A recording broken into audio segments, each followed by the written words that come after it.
नमस्कार दोस्तों, मैं कन्हैया दुबे बोल रहा हूँ झारखंड प्लस से। दोस्तों, आज हम आप लोगों के पास हेमंत सोरेन सरकार की और उनके साथियों के बारे में कुछ बताना चाह रहे हैं। शायद आप लोगों को भी मालूम ही होगा, लेकिन मैं एनालिसिस करके यह समाचार आप लोगों के पास लाया हूँ, जिसमें कुछ पुरानी है, कुछ नई खबरें हैं। और इसका सार यही है, जो आप एनालिसिस में हम बताएंगे, उस एनालिसिस का जो निष्कर्ष निकलेगा, कंक्लूजन निकलेगा, वो कई हद तक आपको अच्छा ही लगेगा। तो दर्शकों, मैं आपको एक बता रहा हूँ, आप उन्हें सुने और वीडियो को जरूर लाइक कीजिएगा, शेयर कीजिएगा, चैनल को सब्सक्राइब भी जरूर कर लीजिएगा।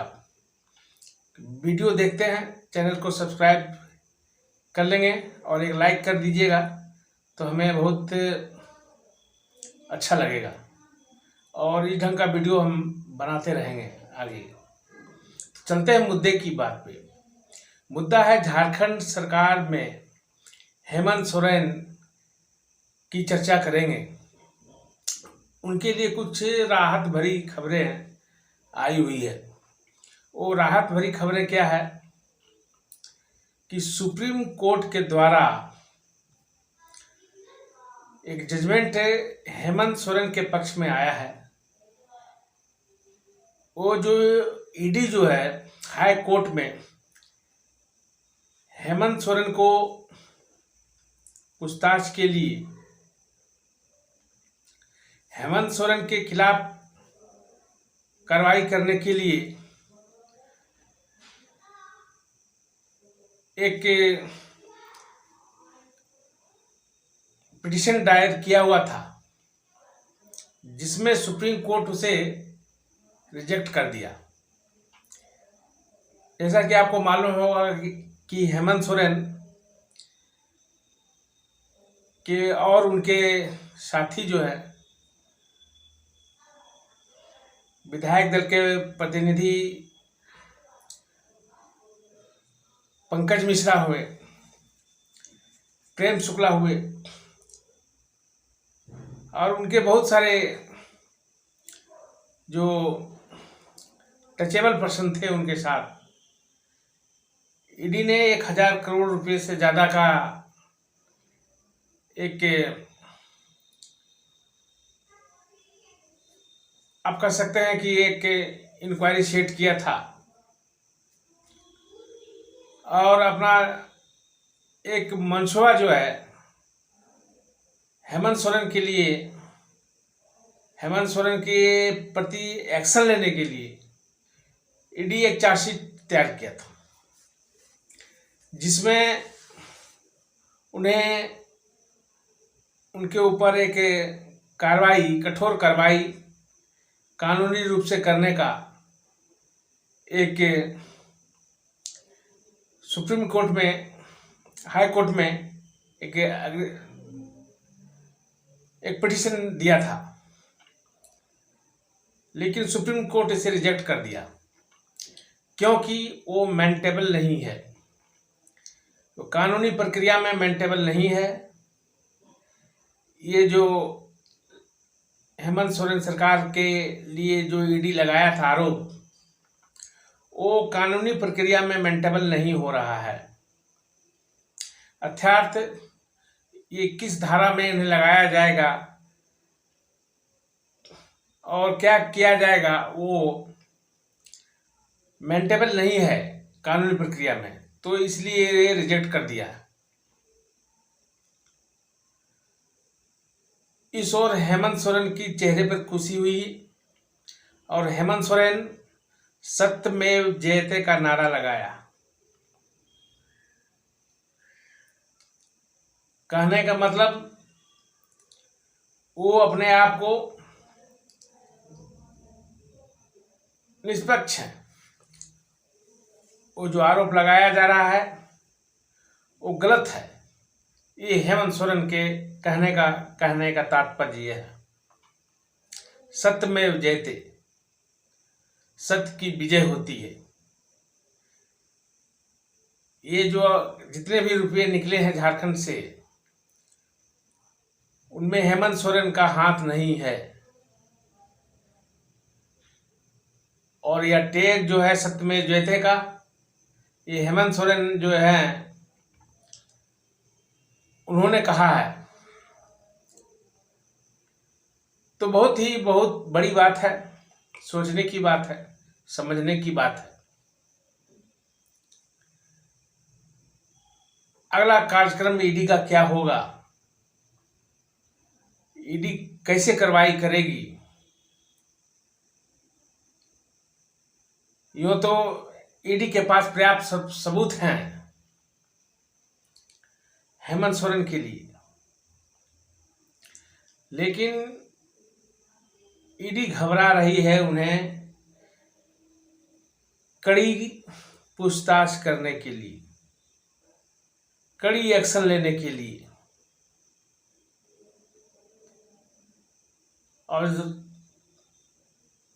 और हेमंत सोरेन का पलड़ा अभी और भारी हो गया है, क्योंकि सुप्रीम कोर्ट जो है ईडी का जो एक्शन था उस पर रोक लगा दिया है।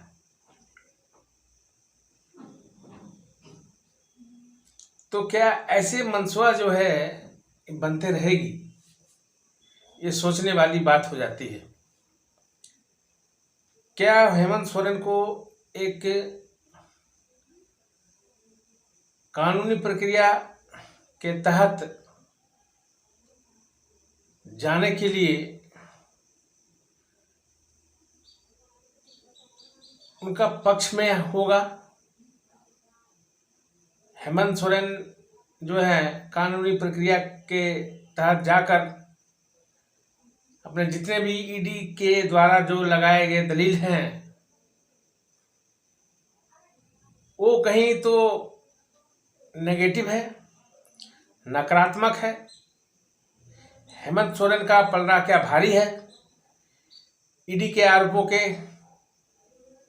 लगाए गए आरोपों से? ये सोचने और समझने की बात है। बीजेपी जो है विपक्षी दल,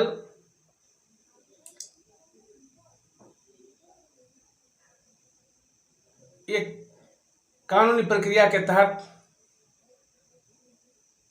ईडी का सपोर्ट कर रहे हैं, ईडी एक्शन ले रही है, ईडी को कुछ सबूतें भी मिल रही है और विस्तार रूप से इसे प्रूव करने के लिए इसमें काम चालू हो रहा है। लेकिन समस्या ये होता है कि अगर सुप्रीम कोर्ट इसे नजरअंदाज कर दे अगर, तो हेमंत सरकार की प्रेरणा ईडी से कहीं ज्यादा हो जाएगी और जितने भी दलीलें हैं सीबीआई ईडी की वो कमजोर पड़ जाएगी।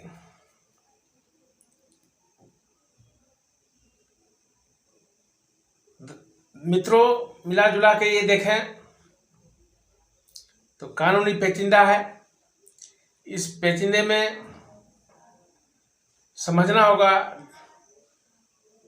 कि जीत किसकी होगी, ईडी की होगी या हेमंत सरकार की होगी, हेमंत गवर्नमेंट की होगी। और एक उन्हीं के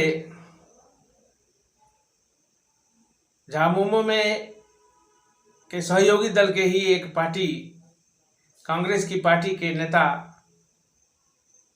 प्रदीप यादव जो गोड्डा से एमएलए हैं, पोड़ैया हाट एमएलए हैं पोड़ैया से, उनके ऊपर भी आरोप लगाया गया। कुछ केस निकले हैं और कहीं सूत्रों से पता चल रहा है कि उनके ऊपर भी करोड़ों रुपए की, कई सौ करोड़ रुपए की जमीन जायदाद की जो है खरीद फरोख्त की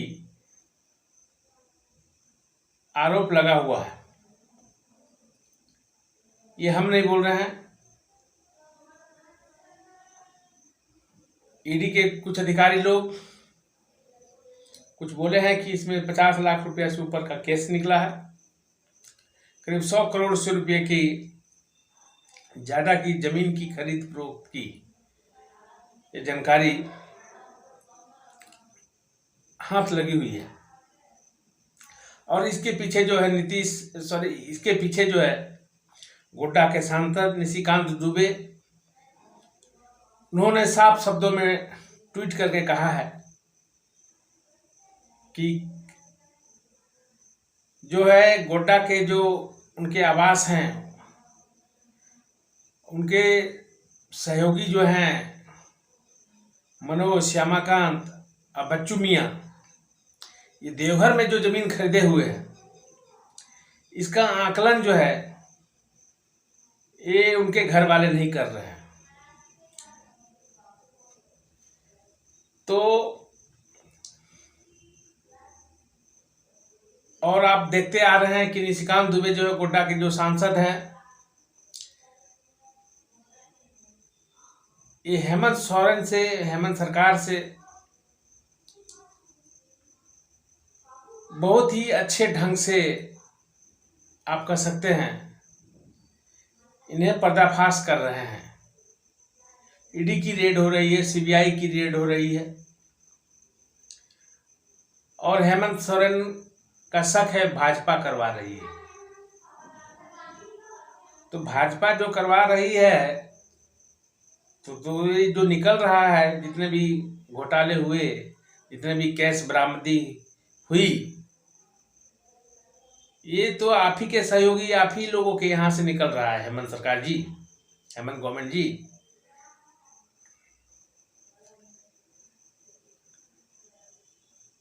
आप मुख्यमंत्री हैं, आपके सहयोगी हैं, आपके मित्र हैं, आपके फॉलोअर हैं, आपके विधायक दल प्रतिनिधि के घर से करोड़ों रुपए का कैश निकलता है, और उस केस का जो कारोबार होता है वो आपके संरक्षण में होता है, आपके इशारों पे होता है।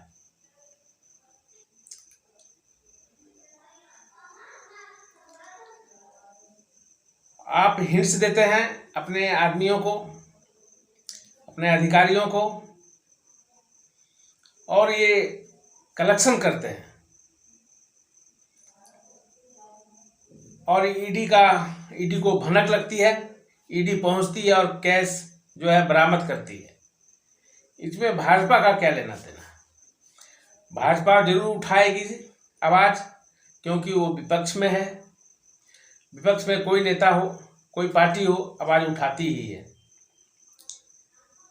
और उसका रिजल्ट भी जनता देख रही है। जनता को करोड़ों करोड़ों रुपए की जो सीज हो रही है, करोड़ों रुपए जो सीज हो रहा है झारखंड से, आपके सहयोगी दलों से, आपके अधिकारियों से जो ईडी को मिल रहा है, वो तो जनता समझेगी, देखेगी, और जानने को भी उत्सुक रहेगी कि इसी तरह का ईडी का कार्रवाई जो है, सीबीआई का कार्रवाई जो है होते रहे, क्योंकि जनता जनार्दन होती है। झारखंड के लोग खून पसीना करके मजदूरी करने के लिए बाहर जाते हैं 200, 250, 300 रुपये के लिए। उन्हें जो झारखंड में जो फैसिलिटी चाहिए वो नहीं मिल पाती है, और करोड़ों रुपये का जो घोटाला होता है वो अगर नेता के पॉकेट में जाए तो निश्चित ही है झारखंड के लोग जानना चाहेंगे ही, जानने की कोशिश करेंगे ही। चाहे कोई भी पार्टी हो, उस पे नजर तो जनता जनार्दन की होगी ही। तो इससे एक सबक लेने की जरूरत है और समझने की जरूरत है। जनता जनार्दन होती है, वो फैसला करती है। दर्शकों, ये वीडियो अगर आपको अच्छा लगा तो शेयर कीजिएगा। धन्यवाद।